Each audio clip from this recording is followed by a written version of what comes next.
दोस्तों अगर हमारे पास एक्सेल में सेपरेट सेल्स में डेटा है लेकिन हम उस डेटा को कंबाइन करना चाहते हैं कंप्लीट डिटेल्स के एक कॉलम में, लेकिन कंबाइन इस तरीके से करना चाहते हैं कि हमने एक फॉर्मूला वहाँ पर इंसर्ट किया हो जो कि ऑटोमेटिकली हर सेपरेट लाइन में, जैसे हम एंटर प्रेस करके दूसरी लाइन में डिटेल्स लिखते हैं उस तरीके से एंटर कर दे। जिस तरह हम यहाँ पर देख सकते हैं कि नेम, एड्रेस और फ़ोन नंबर हमें चाहिए तो कंबाइन करके, लेकिन सब कुछ एंटर के बाद या फिर लाइन ब्रेक जिसको कहते हैं हम, लाइन ब्रेक के बाद चाहिए हमें। तो किस तरीके से आप इसको सेपरेट कर सकते हैं, बहुत ही ज़बरदस्त किस्म का यूज़फुल फंक्शन है। वीडियो एंड तक ज़रूर देखना और किसी पार्ट को मिस मत करना क्योंकि इसमें कुछ बहुत ही इंपॉर्टेंट डिस्कस होने वाला है। Hi everyone, my name is Saad and I welcome you to this channel. अपनी इस वीडियो में हम देखेंगे कि किस तरीके से आप तमाम सेल्स को पहले कंबाइन कर सकते हैं।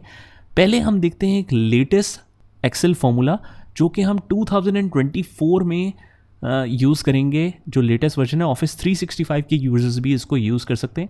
फंक्शन बहुत सिंपल है, इक्वल्स टू टेक्स्ट ज्वाइन। अगर हमने तमाम टेक्स्ट को ज्वाइन करना है तो सिंपल टेक्स्ट लिखेंगे। जैसे ही हमारे पास ज्वाइन लिखा आएगा तो हमें पूरा फॉर्मूला लिखने की ज़रूरत नहीं है, हम सिंपली टैब प्रेस करेंगे और डीलिमिटर मतलब कि आप ये सारे सेल्स के बीच में क्या देना चाहते हैं। अगर बिलफर्ज हम यहाँ पर स्पेस देना चाहते हैं, कॉमा देना चाहते हैं या फिर कोई स्पेशल कैरेक्टर्स जैसे कि स्टेरिक देना चाहते हैं, हम वो कुछ भी मेंशन कर सकते हैं। लेकिन अगर स्पेस देना चाहते हैं तो आपको इन्वर्टेड कॉमास में स्पेस देके इन्वर्टेड कॉमास क्लोज करना पड़ेगा, क्योंकि स्पेस को ऐसे एक्सेल नहीं समझ सकता। इन्वर्टेड कॉमास के बीच में आपको करना पड़ेगा, इवन दो जो आपको स्पेशल कैरेक्टर्स देने हैं वो भी कुछ इसी तरीके से देने हैं, ठीक है। अच्छा, उसके बाद यहाँ पर हम स्पेस दे देते हैं। इग्नोर एम्प्टी, तो अगर एम्प्टी है तो उसको इग्नोर करना है हमने। तो इसको अगर हम ऑप्शंस को चेक करें इसमें, तो इसमें जितने भी एम्प्टी सेल्स हैं उसमें बीच में उसको इग्नोर करना है। हम कहते हैं ट्रू, उसको इग्नोर ही करना है हमने।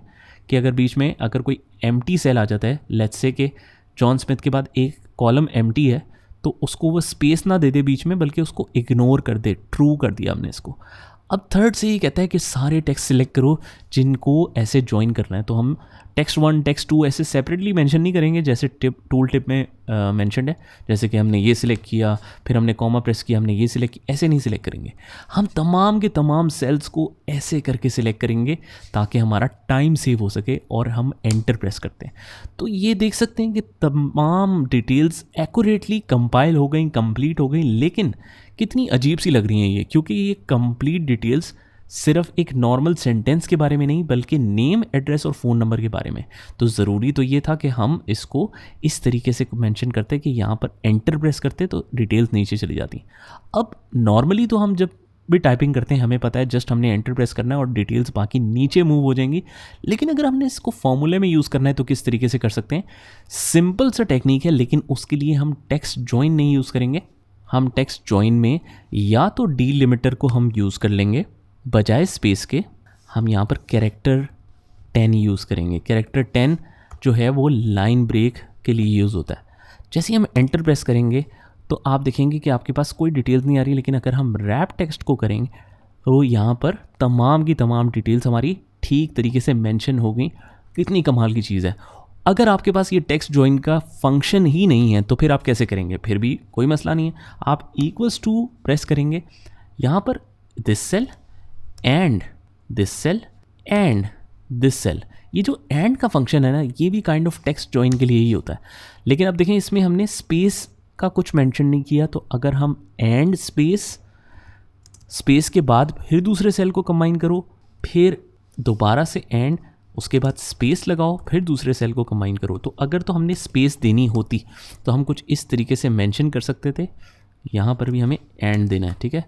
तो बीच में स्पेसेस भी दी जाती हैं। जैसे कि हम नेम ख़त्म हुआ तो उसके बाद एड्रेस के बाद आप देखिए ना एक स्पेस है, यहाँ पर एक स्पेस है। अदरवाइज़ क्या हो रहा था कि सारा डेटा हमारा कंबाइन हो रहा था इस तरीके से।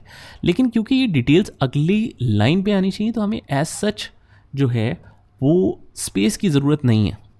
तो हम क्या कर सकते हैं, simple this cell and this cell and this cell use कर सकते हैं। जैसे ही हमने ये यूज़ किया तो अब सिंपल सा हमें एक काम करना है कि उसको बीच में से लाइन ब्रेक करनी है। तो एंड के बाद हम कहेंगे कैरेक्टर 10। अब क्या होगा, पहला सेल मतलब कि नेम, उसके बाद कैरेक्टर 10 पे क्या है, एंटर प्रेस या फिर लाइन ब्रेक हो गई। उसके बाद दूसरे रिजल्ट से कंबाइन करना है उसको, तो फिर से एंड लगाना पड़ता है। याद रखें कि जब भी आपने सारे सेल्स को कंबाइन करना है तो उसके हर सेल के बीच में एक चिपकाने के लिए कोई चीज़ लगेगी, ठीक है।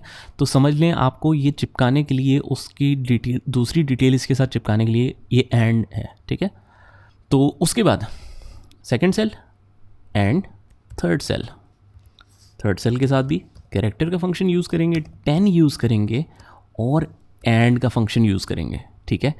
तो हमने जैसे ही एंटर प्रेस किया, हो सकता है आपको डिटेल नज़र आए और आपको लगे कि आपका काम नहीं हुआ, लेकिन जैसे ही आप रैप टेक्स्ट करेंगे आपको पता चलेगा कि आपका तमाम काम बिल्कुल एक्यूरेटली कंप्लीट हो गया। So hopefully guys this video is helpful for you, specially जिनका इस तरीके का काम है कंप्लीट डिटेल्स मेंशन करने वाला या शायद फॉर्म फिलिंग से रिलेटेड, उनके लिए ये बहुत ही ज़्यादा हेल्पफुल है। तो अगर ये हेल्पफुल रही हो वीडियो ज़रूर मेंशन कीजिएगा कमेंट्स में, और अगर आप फ्यूचर में किसी स्पेसिफिक टॉपिक से रिलेटेड वीडियो देखना चाहते हैं मुझे कमेंट सेक्शन में लाजमी बताइएगा। And till then take care and अल्लाह हाफ़िज़।